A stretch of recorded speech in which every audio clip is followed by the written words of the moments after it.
Bueno, nosotros somos el equipo 1 conformado por Ashley Loa, Ángel Gabriel, Carol Rodríguez y Paolo Pardo. Y en este explicaremos el reto. Bueno, el reto es aplicar los conceptos de termodinámica para realizar el diseño, modelado y construcción de un calentador de agua solar, el cual puede elevar la temperatura de 20 litros de agua hasta 10 grados por encima de su temperatura inicial. Para empezar, ¿qué es un calentador? Un calentador solar es un dispositivo que utiliza la energía electromagnética procedente del sol para calentar el agua. Este está conformado por el colector solar, el cual son tubos que absorben la radiación del sol y la transforman en calor, y a su vez calientan el agua y por efectos físicos transportan el agua caliente. El mecanismo de transferencia de calor que se ocupa es el de radiación, el cual sucede en forma de ondas electromagnéticas o fotones, y no requiere un medio material para su propagación. De igual manera, este cuenta con un tanque de almacenamiento, que es un tanque que almacena el agua caliente que los tubos calentaron previamente. Para el funcionamiento del calentador, se tienen que tomar en cuenta temas y conceptos como el calor, flujo y transferencia del mismo. Conociendo estos, se puede hacer los cálculos para determinar su funcionalidad y eficiencia. De igual manera, se necesita el conocimiento de ciertos factores como la resistencia térmica, la conductividad térmica o el esfuerzo térmico. Esto para poder determinar qué materiales se podrían ocupar para hacer que el reto sea efectivo. El primer paso para construir nuestro calentador solar sería elegir el diseño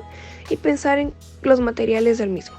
Para este, decidimos que utilizaríamos un tanque de 25 litros de capacidad y un total de 3 metros de área de recolector, como para dar un total de 5 tubos de 60 centímetros aproximadamente.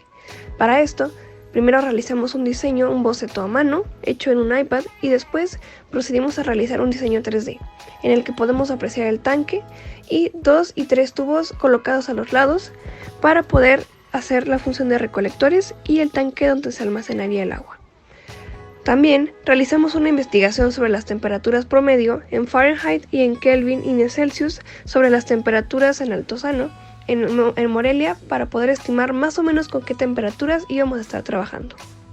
Para la construcción de los colectores solares nosotros usamos tubo de cobre. En este caso lo que hicimos fue soldar lo que fueron los tapones igualmente de cobre a el tubo para que no se saliera. Usamos soplete, estaño especial para cobre y una pasta para poder soldar. Después, ya que teníamos los tubos listos, solamente los pintamos de negro, un negro mate, para que pudiera absorber más energía del sol y no la reflectara, ya que los tubos eran muy brillantes. Aparte de los efectos de la temperatura que puede tener sobre nuestro sistema, vamos a analizar dos cosas principales, que es la expansión lineal que podrían tener nuestros tubos de cobre y la expansión volumétrica, tanto del agua dentro del termotanque como el termotanque en sí. Entonces, analizando que nuestros tubos tienen una medida de 60 centímetros y que el coeficiente de expansión lineal de nuestros tubos que están hechos de cobre es de 1.7 por 10 a la menos 5, podemos obtener que la diferencia de longitud que va a tener, o sea, todo lo que va a crecer en centímetros, nuestros tubos de cobre van a ser solamente 0.05 centímetros, lo cual es una distancia muy corta, prácticamente imperceptible,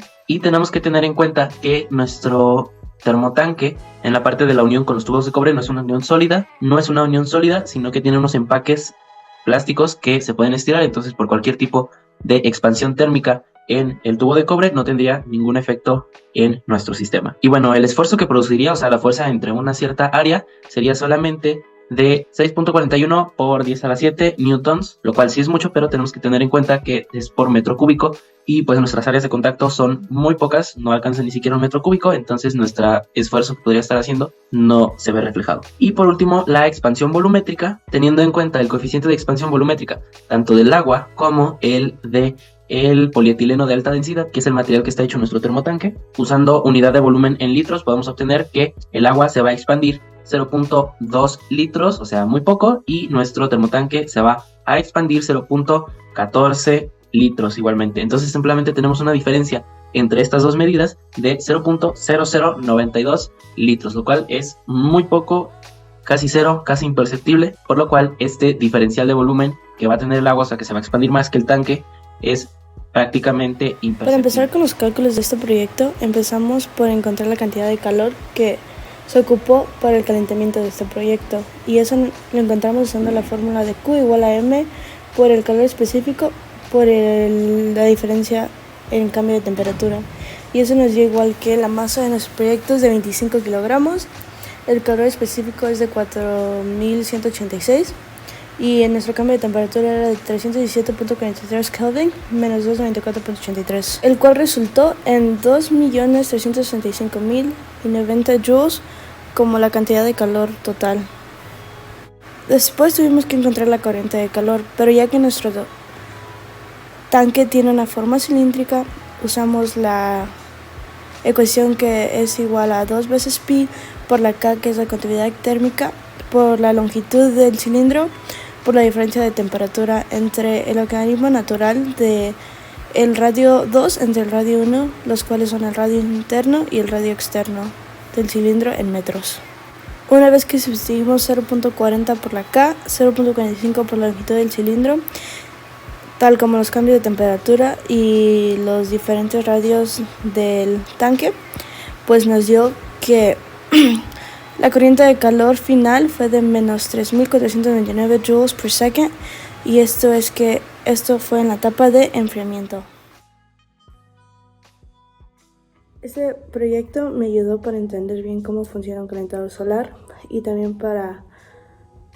aprender bien las cosas que vimos en clase y ver cómo se usan en la vida. El principal aprendizaje y conclusión de este video fue que es muy interesante ver cómo podemos aplicar las leyes de la termodinámica en la vida real y que todo lo que pasa lo podemos regular bajo las leyes de esta misma. Me parece muy interesante y me divertí mucho realizando este proyecto.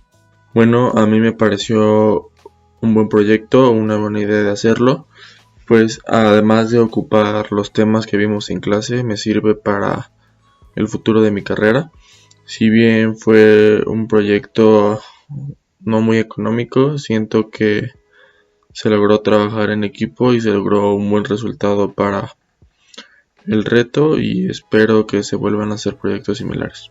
Para mi conclusión, yo creo que este proyecto ha sido como un integrador de todos los temas que hemos visto en la clase. Este proyecto integra desde temas de calor, transmisión de calor, energía, muchos conceptos de termodinámica que se tienen que tener en cuenta para tener un modelo estable, y pues nos ha ayudado a entender por qué es que calienta el agua, por qué unas opciones son mejor que otras, y este proyecto nos va a ayudar en el futuro para otros proyectos que tengan que involucrar termodinámica. Los temas de la termodinámica los hemos implementado muy bien con nuestro proyecto.